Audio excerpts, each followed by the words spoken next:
Queridos irmãos, queridas irmãs, boa noite. Boa noite a todos, sejam todos muito bem-vindos aqui no Jesus em Família, no Facebook e também no canal do YouTube, sabendo que nós estamos fazendo o Evangelho no Lar com essas pessoas maravilhosas que são vocês, que nos mandam recados, que nos dão feedback, que estão gostando do jeito que está sendo. Olha, Grace, eu prefiro de outro jeito também, mas esse também está legal, social, e que é tão importante para todos nós, né? Então, a gente agradece de coração a vocês todos que são nossos sócios aqui, né, Paulo? Nossos irmãos sócios aqui do Jesus em Família. Então, sejam muito bem-vindos sempre. Vamos começar o nosso trabalho do Evangelho no Lar? Vamos começar, então, com a nossa prece, não é? Então, vamos todos agora, neste momento, aproveitar para nos concentrarmos e, assim, imaginando a figura do nosso Mestre Jesus, nós, diante de Ti, meu Pai, nos colocamos humildemente, agradecendo por tudo que tens nos proporcionado, pelas possibilidades desta encarnação, pela nossa família, inclusive pelas dificuldades que nós sabemos que escolhemos para poder superá-las. Jesus, amigo de todas as horas, auxilia-nos nas nossas provas, nos dá força, nos dá coragem, nos dá a intuição necessária para que nós consigamos encontrar o caminho, resolver os problemas, conseguirmos realmente ultrapassar as nossas barreiras, as nossas limitações. E assim contamos contigo e sabemos que podemos contar com essa equipe numerosa de espíritos benfeitores ligados à nossa corrente de paz e amor, da nossa Sociedade Espírita Paz e Amor, que no culto do Evangelho no Lar se dirige para cada um dos lares, onde cada um está neste momento recebendo as bênçãos de muita paz, muito amor, muita luz e muita confiança no nosso Mestre Jesus. E assim, gente, hoje, não sei se vocês vão gostar ou não, mas está ao meu cargo hoje o nosso trabalho do Evangelho. Hoje nós não temos convidados, né? É importante a gente dizer que nós sempre vamos ter coisas diferentes aqui no Jesus em Família. Nós vamos ter convidados que irão fazer somente a palestra habitual, convencional. Nós vamos ter, como foi na quarta-feira, entre duas pessoas. E nós também vamos ter as nossas atividades especiais. Mas hoje nós temos o nosso simples e belo Evangelho no Lar, que é como? A gente sempre bota a nossa água para fluidificar, né? Aí a gente pega o nosso Evangelho, reúne a nossa família, a minha família aqui, e abre o Evangelho, né? Nós abrimos ao acaso, e aí depois a gente comenta e faz a prece final. Então, aqui em casa, sempre que lê o Evangelho, como eu sempre digo, ele lê melhor do que eu, é o Paulo que faz a leitura do Evangelho. Então, o Paulo vai ler para nós, então. A fé transporta montanhas. No sentido próprio, é certo que a confiança nas suas próprias forças torna o homem capaz de executar coisas materiais, que não consegue fazer quem duvida de si. Aqui, porém, unicamente no sentido moral, se deve entender essas palavras.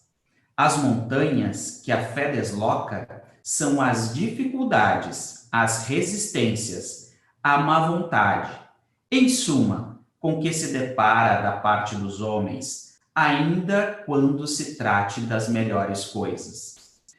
Os preconceitos da rotina, o interesse material, o egoísmo, a cegueira do fanatismo e as paixões orgulhosas são outras tantas montanhas que barram o caminho a quem trabalha pelo progresso da humanidade. A fé robusta dá à perseverança a energia e os recursos que fazem se vençam os obstáculos, assim nas pequenas coisas que nas grandes.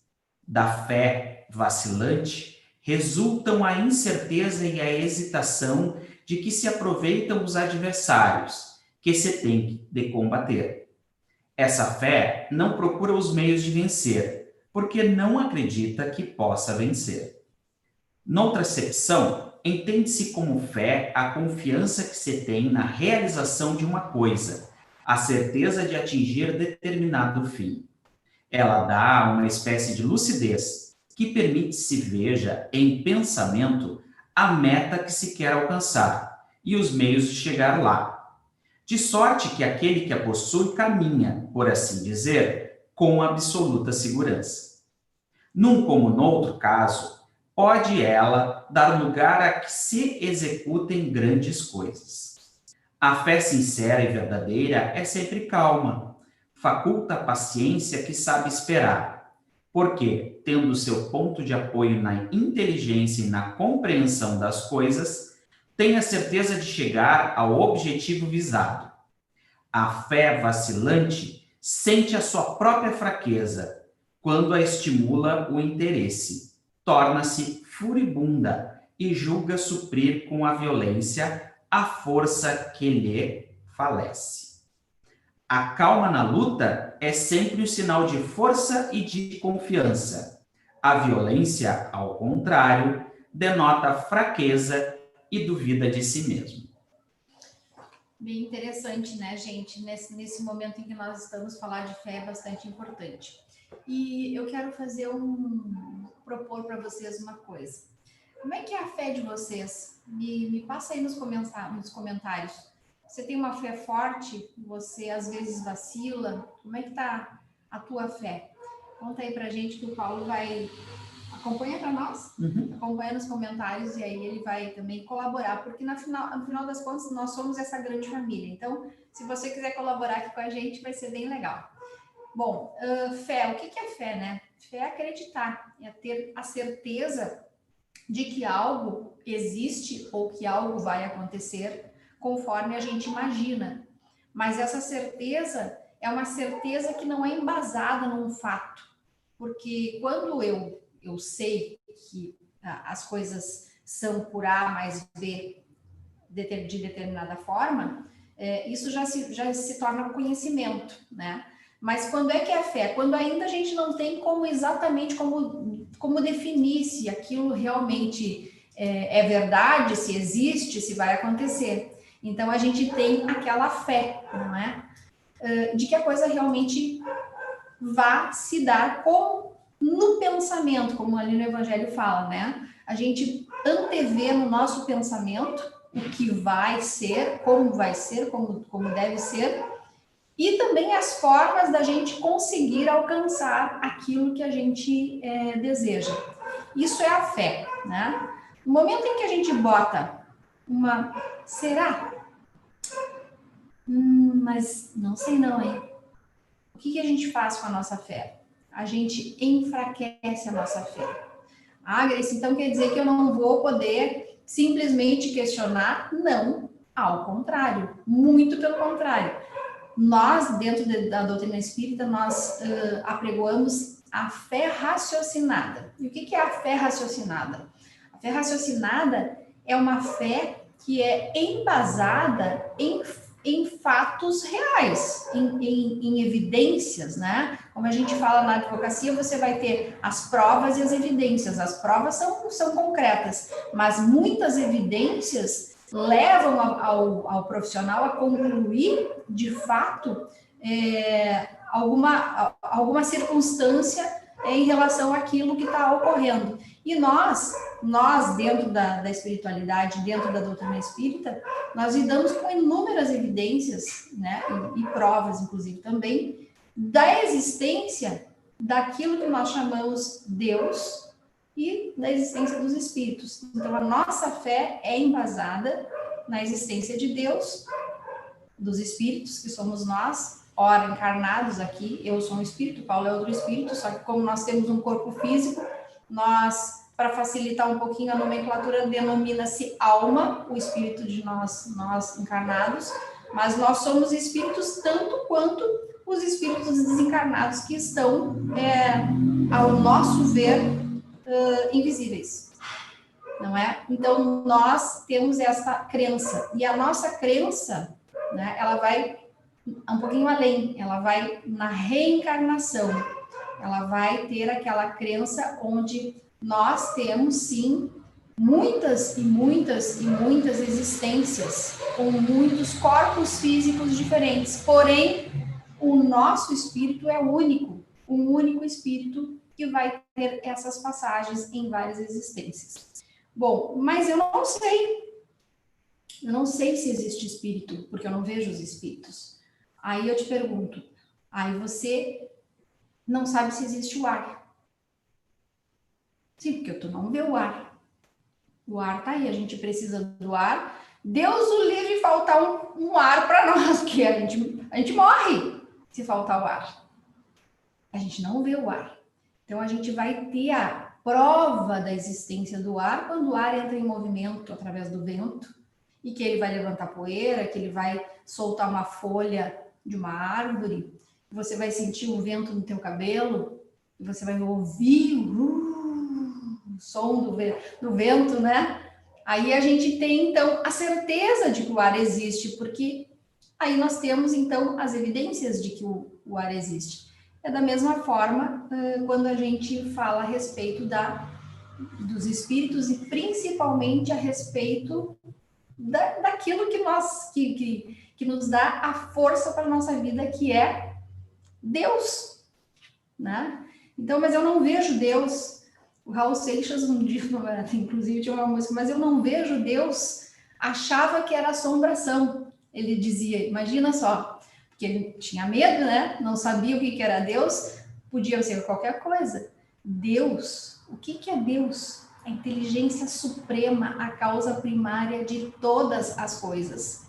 Então, pensa bem, se você olha para o sol e fica imaginando quem é o autor dessa obra magnífica que eu não consigo nem olhar, de tão magnífica, que se eu olhar para o sol, eu perco a visão. De tamanha potência que é este astro, não é? Aí eu olho para as estrelas, eu fico imaginando, mas como isso?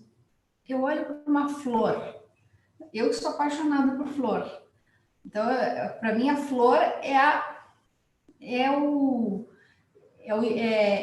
o símbolo da beleza, da maior harmonia, da perfeição do universo. Está ali. Quem é que criou? Se não foi realmente uma força, uma inteligência enormemente maior do que todos nós, eu não sei. Então, se existe um Criador que é capaz de nos proporcionar, de nos brindar com tamanha beleza no universo repleto de delícias, de coisas incríveis, bem, esse Deus é capaz de qualquer coisa. E aí eu tenho uma frase que se tornou célebre na voz da senhora Dona Maria Guedes, que eu já ouvi de muitos anos. Então, ela dizia assim, Deus tem caminhos onde os homens não têm estradas. E é isso aí. Então, quando a gente fica pensando em eu tenho fé, eu preciso ter fé, ai, mas aí tu vê aquela dúvida assim, ai, mas tá tudo tão difícil, tá tudo tão ruim. Se eu for pensar, olha a situação que tá, e tá tudo muito negativo. Mas para Deus nada é impossível, nada é impossível. E como que a gente pode esperar que Deus nos... É simplesmente assim, no momento em que nós estivermos prontos para receber as bênçãos, as graças, as dádivas, nós receberemos. E qual é esse momento? No momento em que a gente aprende o que tem que aprender.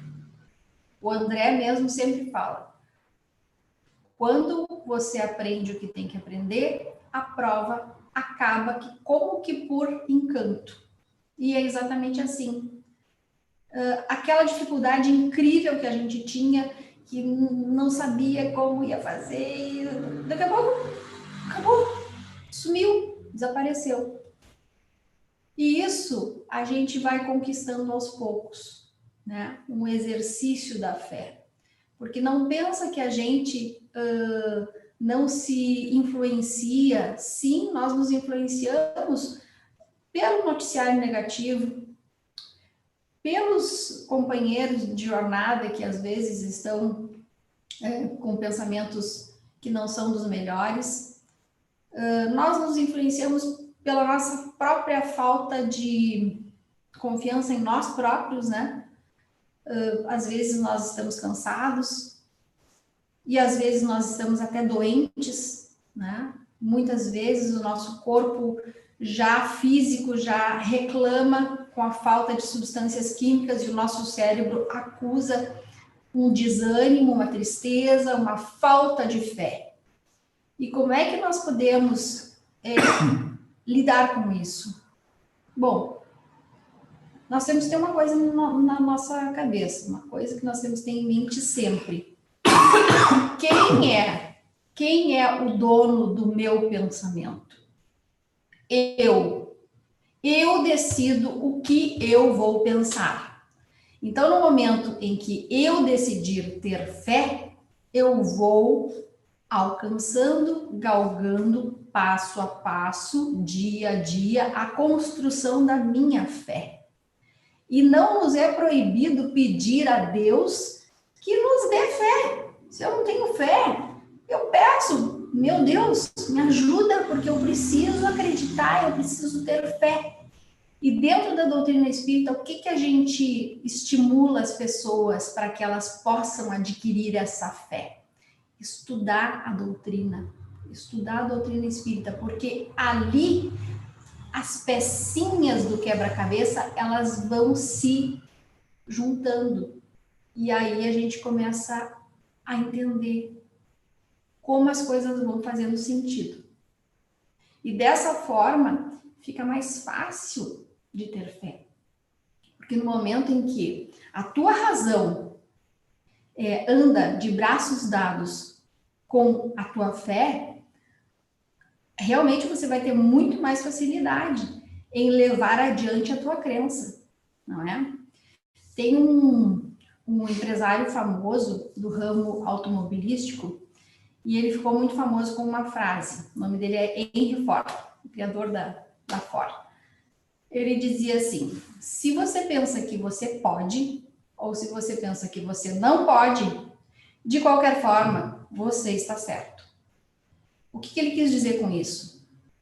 Ele quis dizer que se você pensar que dá, que pode dar certo, vai dar certo, porque você vai colocar na tua cabeça e isso realmente vai se tornar a tua fé.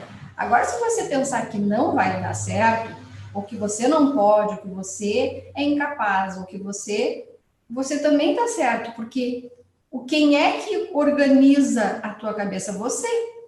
E os teus pensamentos te conduzem. Aqui no Evangelho fala que Jesus fez realmente milagres importantíssimos, inclusive materiais, mas o Evangelho coloca que esses próprios milagres são fruto do desenvolvimento das faculdades do espírito, né? No caso de Jesus, era um espírito extremo, um espírito puro, né? Então, extremamente evoluído. Mas nós temos as faculdades necessárias para realizarmos verdadeiros prodígios. E quais são essas faculdades? As faculdades mentais. Está na nossa cabeça. Então, nós precisamos ainda nos familiarizarmos com essas nossas próprias características humanas, e no momento em que nós vamos aprendendo a focar o nosso pensamento no bem, no amor, na caridade, no perdão, nós vamos também aumentando a nossa capacidade mental e desenvolvendo essa faculdade, digamos assim, que pode nos levar realmente a grandes feitos, né?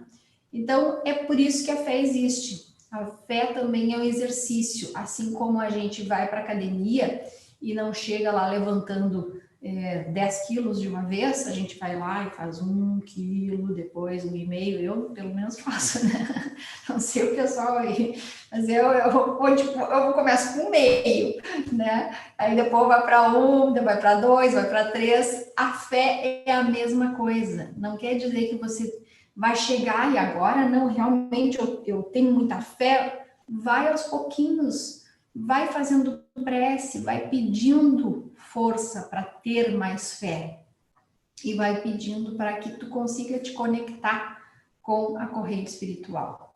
Nós temos algum comentário? Ninguém comentou nada? Ninguém quis me dar um oi? Comentário, sim. Já falo. A Maria Lorene falou que fé, para ela, é confiança. E quando ela sente que está fraquejando, busca fortalecê-la na oração. Perfeito. Perfeito, é isso aí. E a Márcia Amaral, disse que a nossa fé ainda não é robusta, é um pouco vacilante, mas aos poucos vamos fortalecendo com o estudo e com as experiências.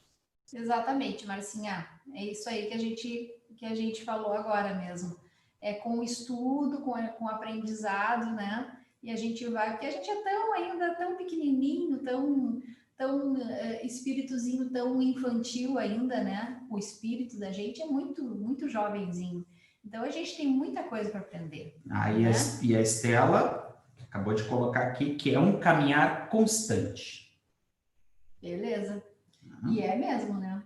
É um caminhar constante. E tu sabe, Estela, que a gente que tem, no caso eu tenho 2 crianças na família, né? Que é a minha filhada e a minha enteada. A gente nota que como é importante a gente já trazer as crianças junto nessa caminhada, né? E como elas realmente se preparam para a vida quando os pais já desde cedo mostram essa fé, né? Essa fé em Deus, oferecem a religiosidade, né? Oferecem o conhecimento de Deus. Como são crianças que depois se tornam adultos mais fortes e mais preparados para a vida, não é? Vamos encerrar? Então tá, pessoal. Muito obrigada pela colaboração de vocês, da Márcia, da Elaine e da Estela. Adorei. Vamos então encerrar fazendo a nossa prece de encerramento com muita fé, acreditando firmemente que nós temos condições dentro de nós para superar, para conseguir ultrapassar os nossos limites, sempre melhorando, conseguindo um pouquinho de cada vez nos tornarmos melhores, nos tornarmos mais fortes, mais corajosos. E assim, vamos agradecer por esses espíritos amigos que neste momento envolvem a todos nós,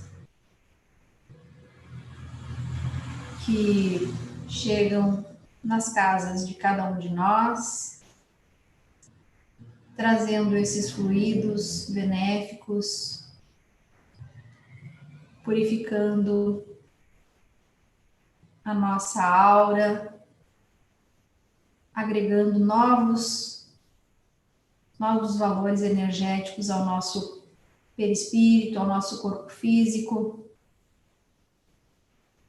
fazendo a purificação do ambiente, a fluidificação das águas. E neste momento, vamos mentalizar nossos entes queridos, os nossos familiares doentes, as pessoas que estão precisando de auxílio, de amparo. Vamos estender também as nossas preces por todos aqueles que estão necessitando neste momento. E principalmente por aqueles que estão em plena solidão. Aqueles que não têm com quem contar, mas que estão amparados por Deus. Vamos pedir para que eles possam enxergar este amparo, que se lembrem de fazer uma prece para receber também desta corrente e dos benfeitores do espaço. Vamos pedir por todos os profissionais da linha de frente do Covid-19. Vamos pedir também pelos nossos inimigos, encarnados e desencarnados, que nós possamos perdoá-los, que eles possam nos perdoar. Vamos pedir, então, que Jesus, nosso Mestre, conduza os nossos pensamentos, para que amanhã nós possamos acordar bem dispostos, animados e cheios de esperança para conduzir a nossa vida, a nossa jornada em rumo a um desfecho feliz de grandes vitórias. E assim, em nome de Deus, em nome de Jesus, o nosso mestre e amigo, nós vamos nos despedir, desejando a você um excelente final de semana. E não se esqueça que amanhã, às 15 horas, tem Paz e Amor Virtual. Então, temos uma palestra que será conduzida pelo nosso presidente, o Lucindo, e que, com certeza, nós vamos poder aproveitar muito. Pessoal, um beijo grande no coração. Quarta-feira que vem tem mais Jesus em Família. E nós esperamos vocês, tá bom? Um beijo. Tchau.